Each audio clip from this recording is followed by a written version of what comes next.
Jumpa kembali di channel Bar Elektronik. Oke, next video kali ini adalah 3 macam kerusakan ya, dan cara memperbaiki lampu Philips esensial atau si terang ya dengan problem mati ya. Di sini untuk kerusakan lampu Philips kebanyakan ada di lampu CFL-nya ya, atau lampu neonnya ini, yang lampu tabungnya ini yang rusak ya. Kebanyakan seperti itu. Jadi untuk mesin atau mesin bawaan lampu Philips ini biasanya jarang sekali rusak ya. Yang kebanyakan kalau sudah mati, ini yang sering terjadi adalah kerusakan di bagian lampu tabung atau lampu CFL-nya. Nah, untuk kerusakan yang pertama ya, ini adalah kerusakan lampu tabung atau lampu neonnya yang sudah putus ya filamennya, ditandai dengan warna hitam ya. Dia ada warna hitam di lampu tabungnya. Jadi kalau sudah begitu biasanya memang kita cek di bagian filamen. Nah, kita ukur di bagian filamen, biasanya putus ya, atau sudah rusak di salah satu filamennya. Nah, nanti ini kita akan coba untuk menyalakan kembali dengan trik menggunakan kapasitor Miller ya. Nanti kita akan coba apakah lampu Philips ini bisa dinyalakan kembali atau tidak ya. Jadi kita akan coba untuk kita nyalakan menggunakan Miller ya. Di sini untuk kaki filamen yang sebelah sini ini putus ya. Ini putus, tidak ada gerakan sama sekali. Berarti ini putus kondisi filamennya. Yang di bagian yang warna hitam itu ya, yang ini masih nyala. Nah, yang di sini nanti kita akan pasang kapasitor Miller ya, untuk kita coba apakah lampu Philips ini bisa kita nyalakan kembali. Oke, sebelum kita pasang kapasitor Miller, kita solder ulang dulu di semua bagian PCB ya. Karena biasanya pemakaian panas ya, ada beberapa solderan yang mungkin sudah keropos ya, atau sudah agak sedikit kendor. Kita kuati kembali, kita solder ulang kembali, kita pastikan bahwa solderan benar-benar kuat. Untuk trik menjumper ya, untuk trik menggunakan kapasitor Miller nanti, ini tidak semua lampu CFL atau lampu tabung Philips ini bisa kita nyalakan kembali ya. Mungkin bisa menyala, tapi ada beberapa nanti akan ada tanda ya, atau tanda yang kalau memang lampu Philips, lampu tabungnya ini tidak bisa digunakan kembali.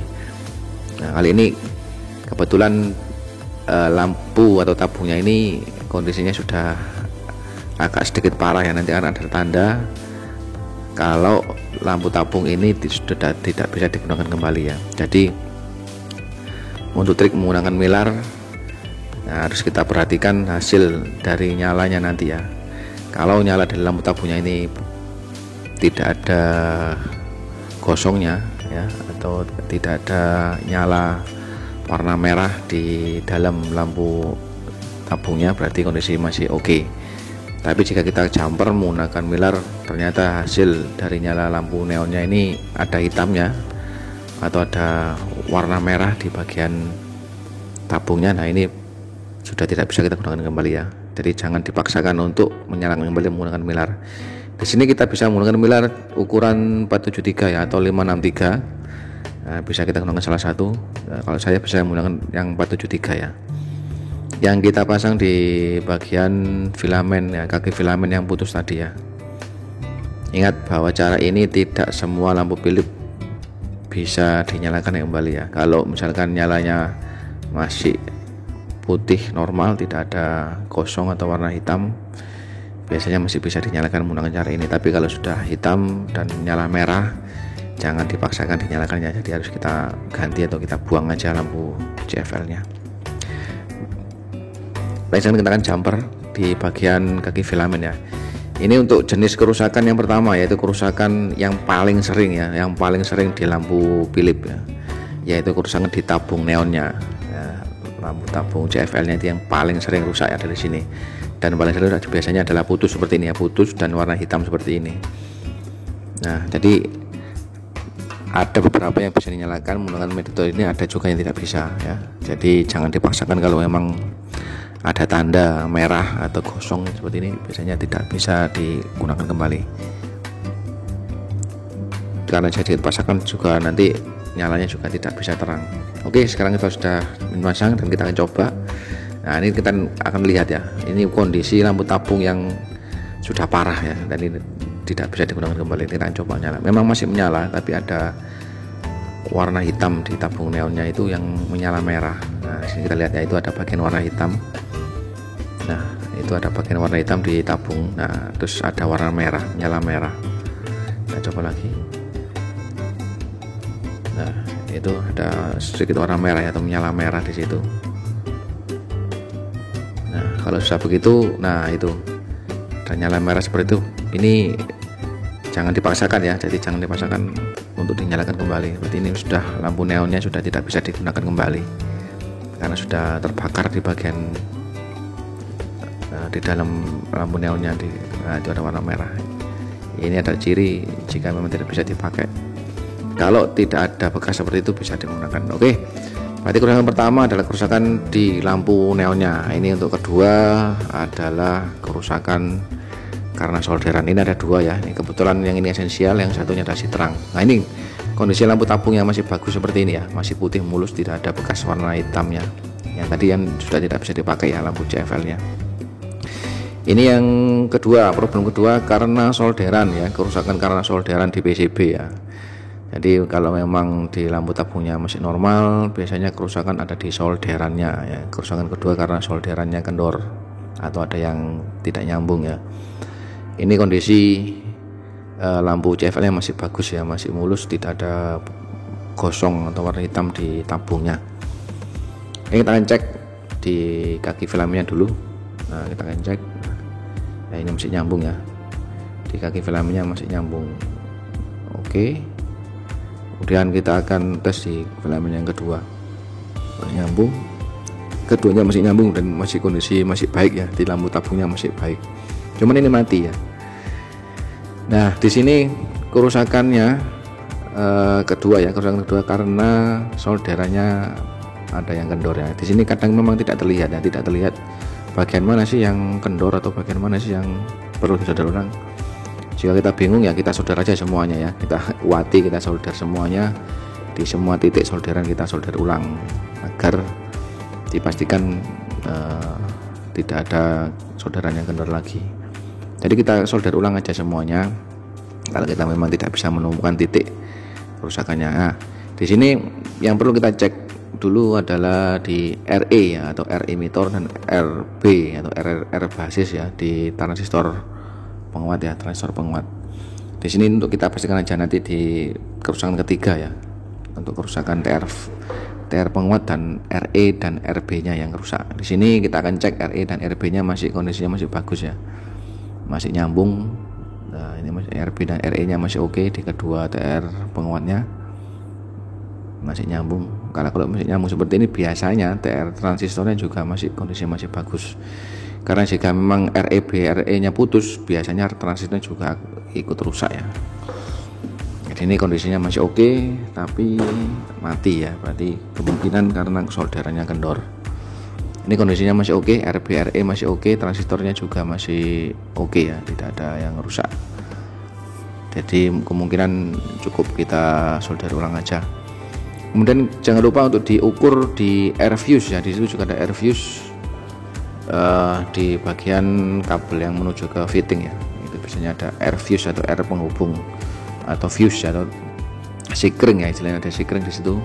Nah, itu sudah kita cek apakah air fuse-nya itu putus atau tidak. Nah, biasanya itu yang sering terjadi, di air fuse-nya itu putus ya. Kalau untuk putus ya bisa kita jumper, kita solder aja, nggak masalah. Oke, di sini air fuse-nya oke, RB RE-nya juga oke, transistor juga oke ya. Jadi kita cukup solder ulang di semua bagian atau di semua titik solderan ya. Nah, berarti ini memang ada kondisi yang memang kadang lampu Philips-nya ini mati ya, mati hanya karena solderannya aja. Hanya karena solderan aja, karena semua komponen sudah kita tes kondisinya masih baik ya. Nanti di kerusakan ketiga nanti ya, berarti ada contoh kerusakan ketiga, itu kerusakan transistor dan resistor basis dan resistor emitor ya, atau RE dan RB nya rusak. Jika RB dan RE nya rusak, kemungkinan besar transistor juga rusak ya. Itu Jadi harus kita lepas transistor dan RB RE nya. Di sini sudah menggunakan resistor model SMD ya. Jadi oke, sudah kita lakukan sudah ulang di semua bagiannya. Kita akan tes apakah lampu ini bisa menyala kembali.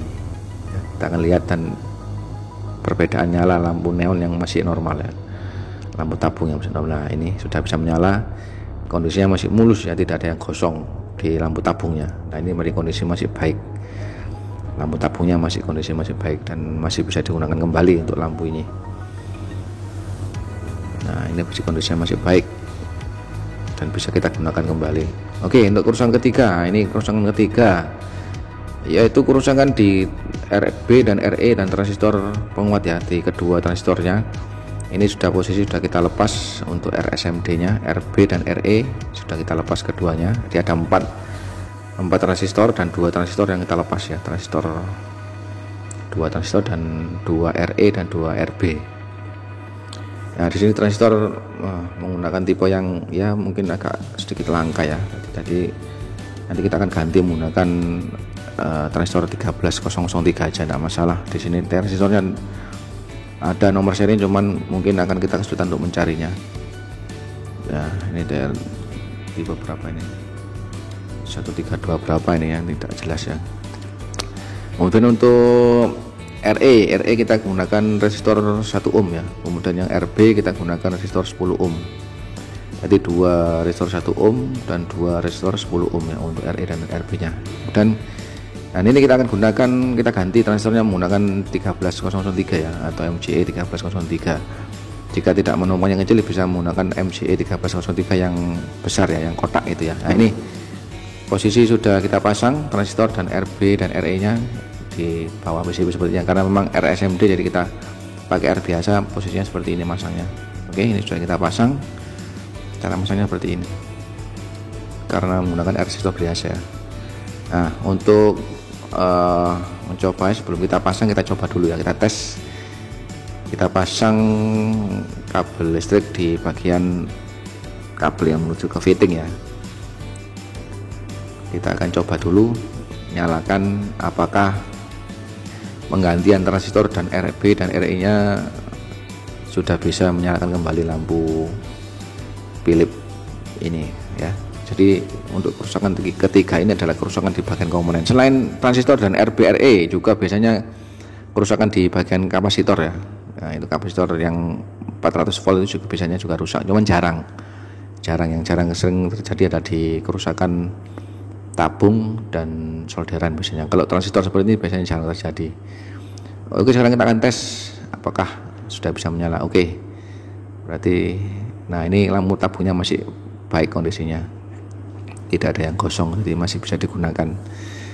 Oke, penggantian transistor dan RB dan RE nya berhasil ya, sudah bisa menyalakan kembali lampu Philips ini.